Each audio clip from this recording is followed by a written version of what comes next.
السلام علیکم، میں ہوں اقبال سحر اور آپ دیکھ رہے ہیں ریئل نیوز ورلڈ۔ ناظرین، معروف بھارتی اداکار نے اسلام قبول کرنے کا اعتراف کر لیا۔ بھارتی ٹی وی ڈراموں کے اداکار ویویان ڈی سینا نے اسلام قبول کرنے کا اعتراف کیا ہے۔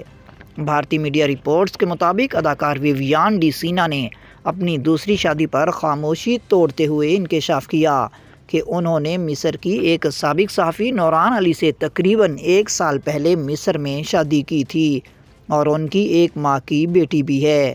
ویویان نے ایک حالیہ انٹرویو میں یہ بھی انکشاف کیا کہ وہ عیسائی گھرانے میں پیدا ہوئے تھے، مگر وہ 2019 کے ماہ رمضان سے اسلام قبول کر چکے ہیں۔ ان کا کہنا تھا کہ دن میں 5 وقت کی نماز پڑھنے سے بہت سکون ملتا ہے۔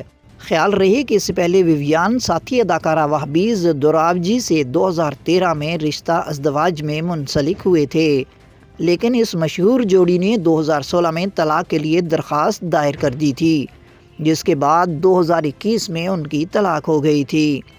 ویویان ڈی سینا نے 2008 میں بھارتی ٹی وی ڈرامے قسم سے اداکاری کی دنیا میں قدم رکھا تھا، جس کے بعد وہ اگنی پریکشا زندگی کی، گنگا پیار کی یہ ایک کہانی، مدو بالا، ایک عشق ایک جنون اور شکتی جیسے مشہور ڈراموں کے بعد آخری مرتبہ ٹی وی ڈرامے صرف تم میں نظر آئے تھے، جو گزشتہ سال ستمبر میں ختم ہوا۔ مزید اپڈیٹ کے لیے ہمارے ساتھ وابستہ رہیں۔ اگر آپ نے ہمارے چینل کو سبسکرائب نہیں کیا تو پلیز کر دیجئے اور بیل آئیکن کو پریس کرنا مت بھولیے تاکہ ہماری نئی ویڈیو کا نوٹیفیکیشن بر وقت آپ تک پہنچ سکے۔ کامنٹ باکس میں اپنے خیالات کا اظہار کیجیے۔ اللہ حافظ۔